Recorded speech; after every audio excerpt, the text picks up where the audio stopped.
you run after things, you achieve it.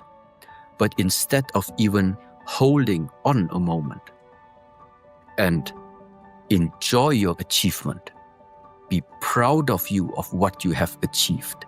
Remain a moment in this feeling of, yes, it feels good.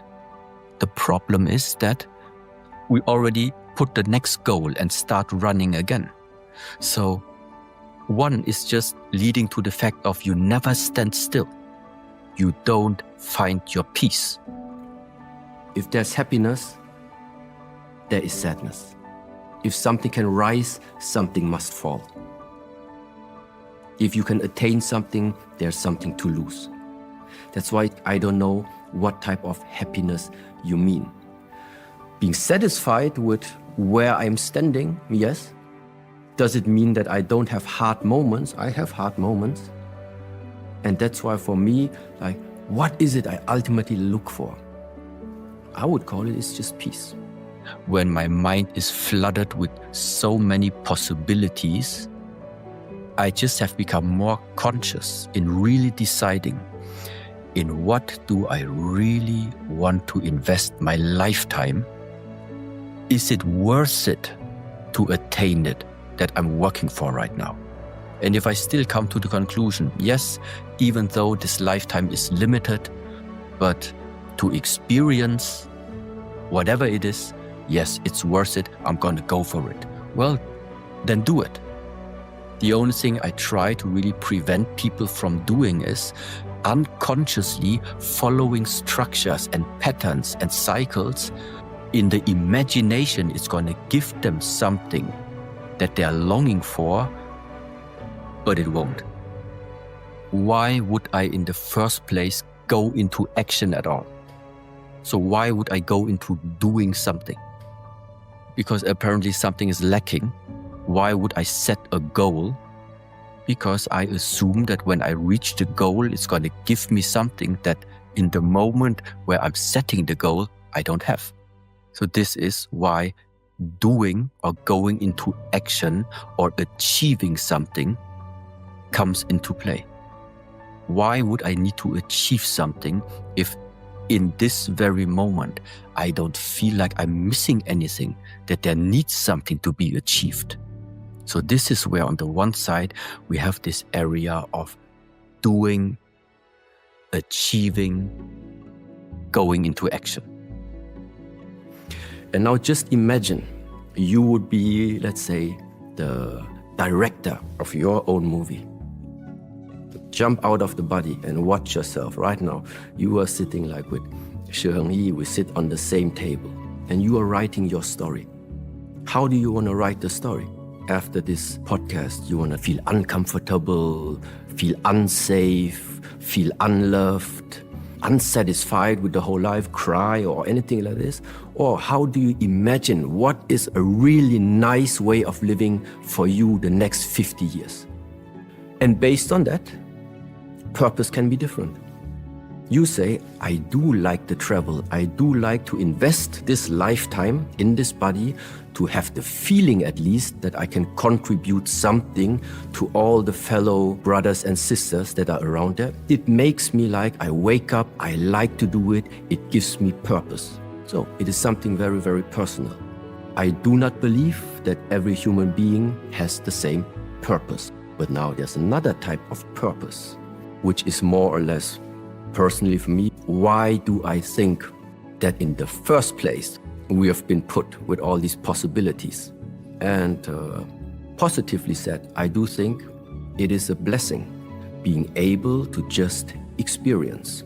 It's a blessing that we have been granted the possibility of simply experiencing what this existence is capable of creating, including everything, including the joy, including the happiness, including the tears, including the heartbreaks, all of this, without the separation, whether you prefer one area or not. Sometimes the one goes with the other. But the purpose, in a way, is just be and experience. The only thing that happens, and which is a big part nowadays, is if you take your current existence too serious. If you completely base your identity, your being, on what you think you are. It's just a picture right now. Just sometimes make it very simple. Jump out of yourself and be the director. Be the director of this avatar. And then it just opens another perspective. Because in that moment, you just realize it's like a movie. Not everything is always positive, but in the moment where there are times of struggle, still not being caught inside your own creation, identity, illusion of the self, different expressions for that. It's a very helpful way of thinking. And the other part is, everything is good as it is. There is nothing to achieve. I am self-fulfilled. I'm self-satisfied. I am being. So we have being and we have doing. And this is for me literally, how do I find this balance between being and doing? Because now, of course, some people say, yeah, if all the time I would be just satisfied with being, well, then nothing would be done in this world in a way. Nothing would happen. So how do I feed my children? How do I pay my bills? So, of course, it is not realistic to just stay in this state of being. But at the same time, if you constantly doing and go into action, the result of this is you run after things, you achieve it. But instead of even holding on a moment and enjoy your achievement, be proud of you, of what you have achieved, remain a moment in this feeling of, yes, it feels good. The problem is that we already put the next goal and start running again. So one is just leading to the fact of you never stand still. You don't find your peace. There is no peace. And the other thing is you have peace, but you have no progress. And this is something that we as humans, it's very natural to balance out exactly those two areas and be very aware. You are not supposed to do nothing, but you are also not supposed to run and run and run and never arrive. Both of them are like pointless. And I do think this is the balance. Everything that builds up a stronger and stronger identity. Everything that you keep from the past in your mind. The more that you keep the past in the mind, the stronger your identity is. I do think this is one correlation that also goes hand in hand. The more you keep past elements inside your mind, the less likely you will be able to break free into the future and open up for the possibilities that this lifetime might still have for you. Unbalanced energies that can translate into anxiety, that can translate into dissatisfaction, that can translate into continuously searching and never being satisfied. And the most common thing, not realizing how precious the moments are that you have. And instead of replacing them with illusions and dreams and assumptions, which are just not real. I couldn't imagine that like attaining degrees or attaining whatever you like material-wise are looking for, that this is going to be the purpose of your life. So going to work every day in order just to buy something that eventually you come to the conclusion you won't take it with you anyway. We came without it and we're going to go without it. So what is literally the sense of all of this?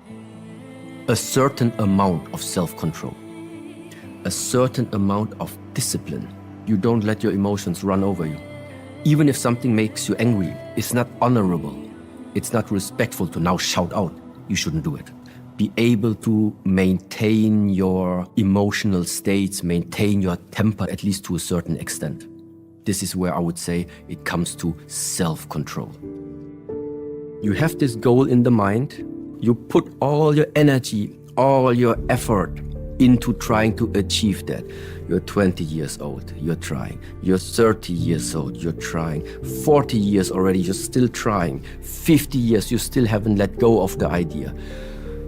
At some point, hopefully, you see exactly how you personally already wasted 30 years of following a goal with the conclusion of two things. Number one, you haven't achieved it yet, or number two, you didn't have the right way of achieving it. But the bottom line is you have two ways now what to do. Let go of the idea that you need it and redirect your life, or redirect your approach of how you still want to achieve that goal if you don't want to let go of it. But apparently one of these two things is not right. And the more you want your life in the future to be quite different than what you're used to, the more you need to be able to let go.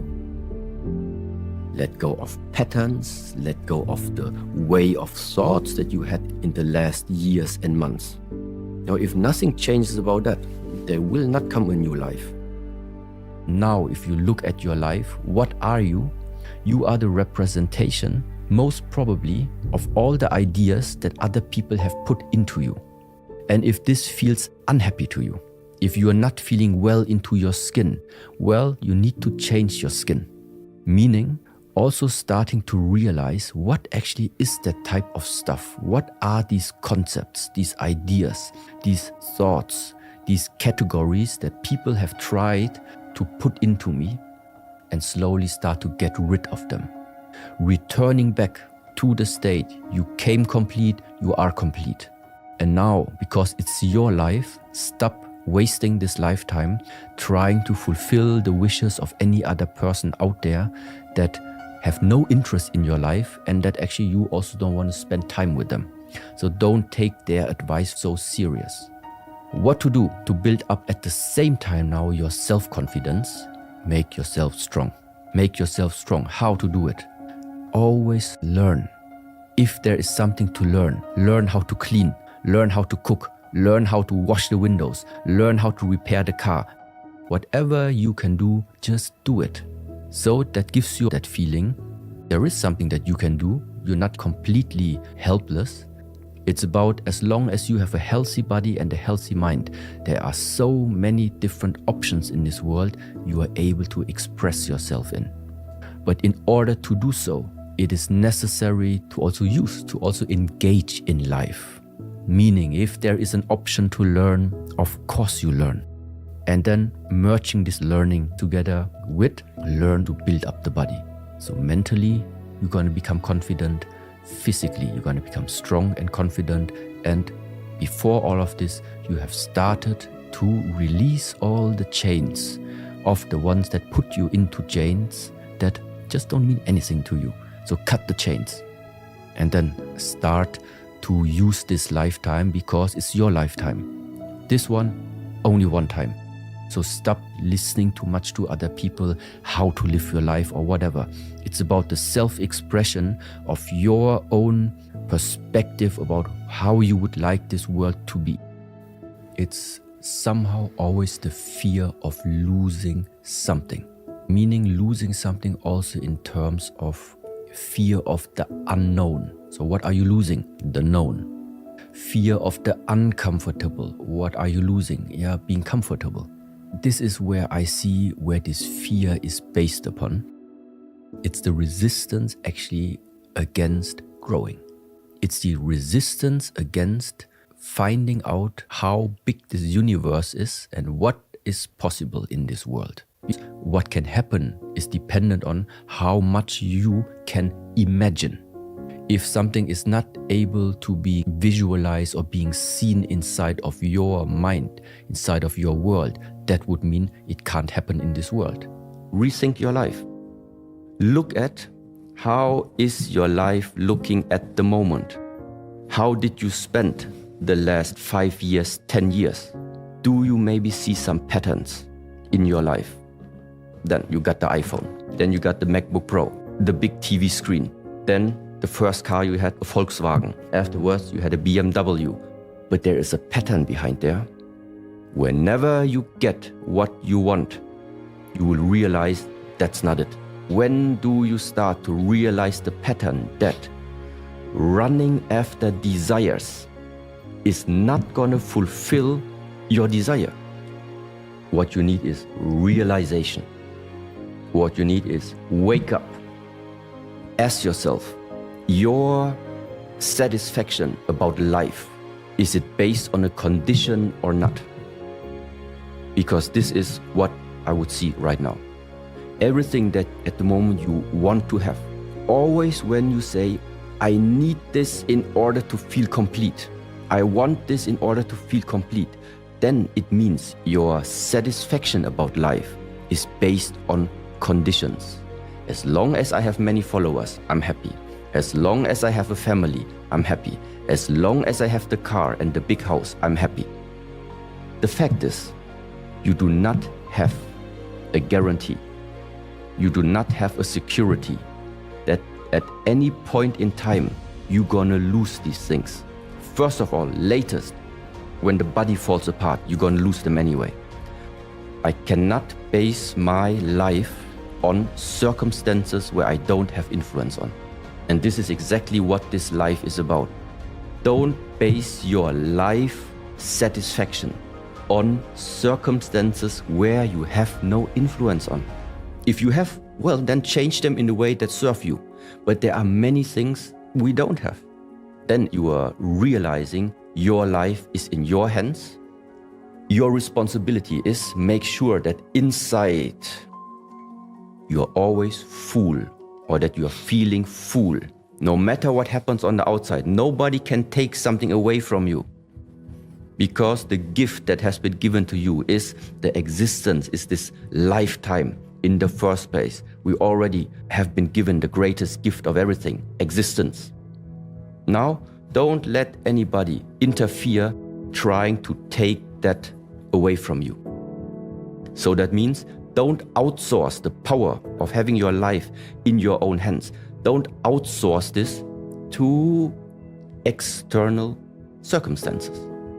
Don't outsource it to the amount of messages you receive per day. Don't outsource it to the number of followers. Don't outsource it to how big the apartment is, how many cars you have. If you can afford it, do it. Just don't make that emotional and mental attachment. This is the part. It's not about how many cars you have. You can have a whole garage full with all the luxury cars. That's not a problem. The problem is how much are you identified with your possessions. The identification is the problem. To have a garage full and just use them and enjoy them, and when you drive and the weather is nice, then it's really nice. But then you put it back into the garage, you go eat your meal, and while you're eating, the car is gone. You're not thinking about the car anymore. It's gone, it's standing in the garage, finished. Now you just enjoy the meal. Attachment is the problem. It is a process. It is of rewiring. How have you lived your life until right now? How much did it serve you, the way of thinking until now? And how much